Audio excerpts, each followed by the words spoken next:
The Christmas Wish. The snow fell softly over Riverside Plaza, dusting the cobblestones with wet powder that sparkled beneath the golden glow of 1,000 Christmas lights. The air smelled of cinnamon and pine, and cheerful music drifted from the speakers hidden among the decorated storefronts. Emma sat quietly in her wheelchair near the fountain, watching families pass by with shopping bags and laughter. She was 8 years old, with honey blonde hair that fell past her shoulders and as the color of spring leaves. Her pink knit had matched her puffy jacket, and despite the cold, she wore a gentle smile. Her mother, Sarah, stood a few feet away at a small folding table, selling handmade ornaments. Each one had been carefully crafted during late nights after Emma had fallen asleep. Glass balls painted with tiny winter scenes. Wooden stars carved and polished until they gleamed. Angels made from scraps of lace and ribbon. Sarah's hands were red from the cold, but she kept smiling at passers-by, hoping someone would stop. The medical bills were piling up again. Emma's wheelchair needed repairs. The rent was due next week. But Sarah never let Emma see her worry. "Ma'am, you should sit down," Emma called out. "Your feet must be tired." "I'm fine, sweetheart," Sarah replied, brushing a strand of dark hair from her face. "Just a little while longer." That's when the black car pulled up to the curb. It was sleek and expensive, the kind of vehicle that didn't belong in their neighborhood. The driver stepped out first, opening the rear door with practiced precision. Then a man emerged, tall and distinguished, wearing a charcoal overcoat that probably cost more than Sarah's monthly rent. His name was Michael Harrison, though Emma didn't know that yet. He was 42 years old, and his face carried the kind of weariness that money couldn't cure. He had built an empire in technology, turned investments into millions, and found himself standing at the top of a very lonely mountain. Michael had come to the plaza because his assistant insisted he needed to connect with the holiday spirit for an upcoming charity event. But as he walked past the decorated windows and laughing children, he felt more like a ghost observing a world he no longer belonged to. Then he saw Emma. She was watching a little boy run past with a candy cane, and something in her expression made Michael stop. It wasn't envy or sadness. It was pure, uncomplicated joy at seeing someone else's happiness. He found himself walking toward her. "Good evening," he said, his voice deep but gentle. Emma looked up, startled. "Hello." Michael glanced at the wheelchair, at the decorated handles where someone had tied pink ribbons and small bells. "That's quite festive." "My mom did it," Emma said proudly. "She makes everything pretty." "Does she?" Michael followed Emma's gaze to Sarah, who was now watching them with protective concern. He offered a polite nod, which she cautiously returned. "Are you here for Christmas shopping?" Emma asked. "I suppose I am," Michael said, though he hadn't bought a personal gift in years. "Are you?" Emma shook her head. "We're working. Mom sells ornaments. They're really beautiful. Want to see?" There was something about her enthusiasm that made Michael smile for the first time in weeks. "I'd like that very much." They crossed the short distance to Sarah's table. Up close, Michael could see the craftsmanship in each ornament, the care and time invested in every detail. He could also see the worry lines around Sarah's eyes, the worn patches on her coat. "These are remarkable," he said, picking up a glass ball painted with a snow-covered church. "You made all of these?" "Yes, sir," Sarah said quietly. "They're $10 each, or 3 for $25. Michael set down the ornament carefully. "I'd like to buy everything on this table." Sarah blinked. "I'm sorry?"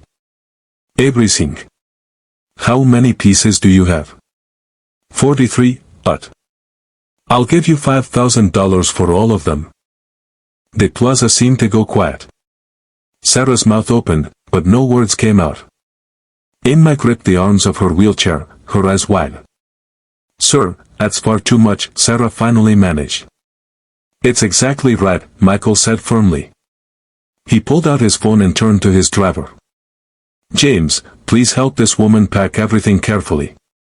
You want it all delivered to my office tomorrow." "Wait," Sarah said, her voice trembling.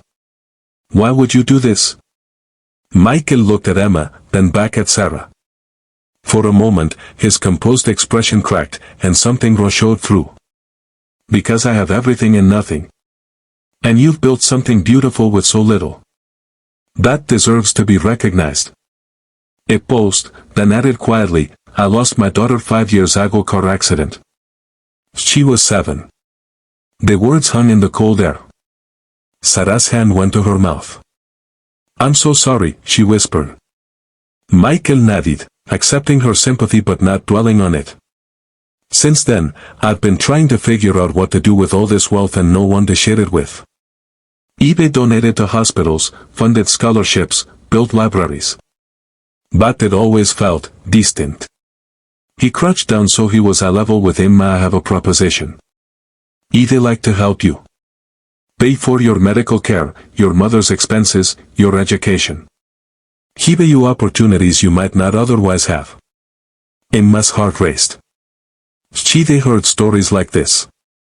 Miracles that happened to other people. But then Michael continued, I could arrange for adoption, if you'd like. Do they have everything you could ever want? Emma's expression changed. The joy drained from her face, replaced by something fiercer, more protective. She reached out and grabbed Michael's hand with surprising strength. Please don't adopt me, she said, her voice clear and firm. Adopt my mom instead. Michael frowned, confused. What? You're lonely, Emma said simply. And you're nice. My mom is lonely too. She works so hard, and she never has anyone to talk to except me. She needs a friend. Maybe more than a friend.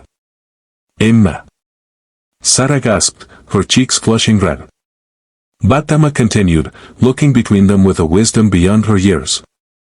If you adopt me, you get a daughter, and I get stuff. But I already have a mom. You don't need another parent. You just need help. But my mom, she needs someone who sees her. Really sees her. Michael stood slowly, looking at Sarah with new eyes. He saw past the worn coat and tired hands. He saw a woman who'd turned struggle into art, who'd raised a daughter with enough love to spare some for a stranger's broken heart. That's not quite how adoption works, he said softly. But he was smiling. Sarah was crying now, quiet tears tracking down her cold cheeks. My daughter is very forward. I apologize. Don't, Michael interrupted. She's remarkable. You both are. He pulled out a business card and handed it to Sarah. Let me help. Not through adoption. Through friendship, if you'll have it. Medical expenses, education, whatever you need. No strings. Just, let me be part of something real again. Sarah took the card with shaking fingers. Why? Because your daughter just taught me something important, Michael said. Christmas isn't about what you give to people. It's about seeing them. Really seeing them. He looked at Emma and she sees very clearly. Emma beamed. As snow continued to fall on Riverside Plaza, 3 lonely people stood together beneath the golden lights. They didn't know yet that this moment would change everything. That Michael would become Uncle Michael, that Sarah would eventually find love again, that Emma would grow up with opportunities but never lose her clear-eyed wisdom. They only knew that for the first time in a long time, none of them felt alone. And sometimes, that's the greatest gift of all.